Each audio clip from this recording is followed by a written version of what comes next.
C'est Rien ne jamais se cacher, un thriller à suspense de May Moore, tome 4, écrit par Blake Pierce, lu par Caroline.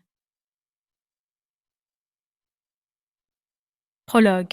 Shona Harding courait le long d'un sentier qui filait droit en direction d'une épaisse forêt. Avant de s'enfoncer dans les bois, elle prit soin de vérifier que personne ne la suivait. Les jeunes du coin commençaient à s'habituer à devoir vivre avec le fardeau d'une menace vague, mais distincte. 2 semaines auparavant, une jeune fille du même âge que Shona avait disparu, et son nom était sur toutes les lèvres au lycée. Tous les adolescents de la ville étaient terrifiés et anxieux, car ils n'avaient aucune information concernant CE qui était arrivé à leurs camarades. Emily Hobbs avait l'habitude d'emprunter le sentier qui passait près du lac pour faire son jogging.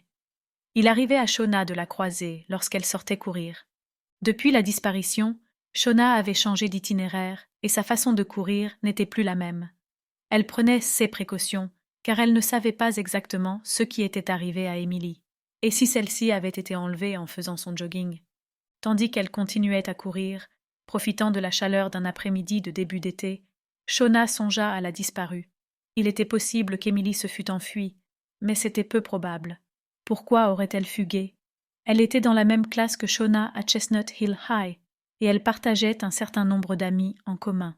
Emily était une fille populaire, qui faisait partie de 3 équipes sportives, et qui était arrivée première au concours de beauté l'année précédente. Il était préférable de ne pas se la mettre à dos. Non pas qu'elle persécutât son prochain, elle ne tolérait simplement pas la moindre faiblesse, ce que Shona respectait et admirait. Elle aussi savait que, pour réussir dans la vie, il fallait faire face à l'adversité. Shona avait de grandes ambitions. Toujours dans les 10 meilleurs élèves de sa classe, elle était la capitaine du club d'éloquence de son école et était inscrite dans plusieurs clubs de sport. Ses parents faisaient partie du conseil scolaire. Le père de Shona disait toujours que l'école préparait à la vie adulte, mais qu'il appartenait ensuite à chacun de se battre pour avoir la vie que l'on pensait mériter.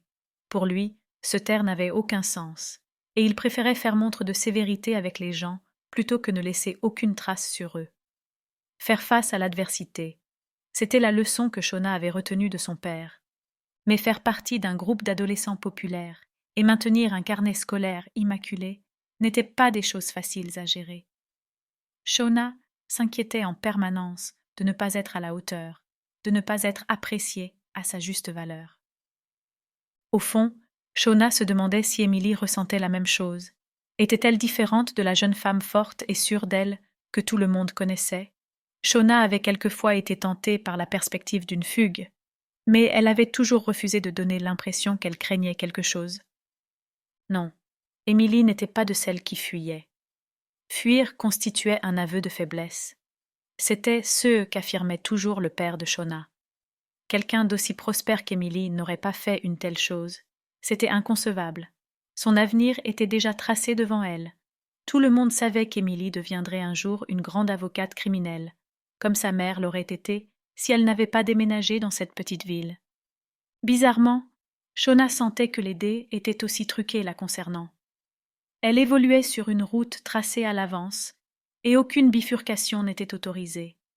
C'était, tout à la fois, réconfortant et terrifiant, comme si elle n'était pas en contrôle de sa destinée et se contentait de suivre une voie imaginée par d'autres.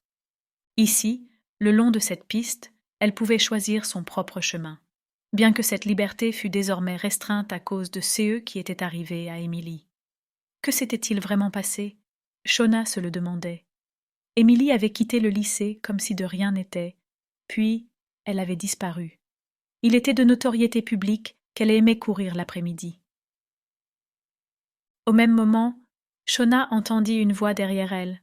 « Viens ici, ma belle. Viens ici. » C'était la voix d'un homme étrange qui donnait l'impression de roucouler. Shona pensa dans un premier temps que celui-ci parlait à son chien. C'était ce à quoi ça ressemblait, quelqu'un qui appelait son animal de compagnie. Elle jeta un coup d'œil autour d'elle. Un frisson lui parcourut l'échine, car aucun animal n'était visible sur le chemin. Il y avait en revanche un homme de taille moyenne, habillé comme un jogger ordinaire, à une dizaine de mètres derrière elle. Celui-ci avait les yeux rivés sur Shona et il l'appelait. Lorsque Shona posa ses yeux sur lui, il répéta sa sombre invitation. « Oui, ma chérie, c'est à toi que je parle. Tu veux bien venir par ici une seconde? Shona ne répondit pas. Il était hors de question qu'elle discutât avec un type aussi bizarre. Rejetant sa tête en arrière avec mépris, elle se retourna et reprit. Nous espérons que vous avez apprécié cet aperçu. Pour continuer à écouter ce livre audio sur Google Play Livres, utilisez le lien dans la description de la vidéo.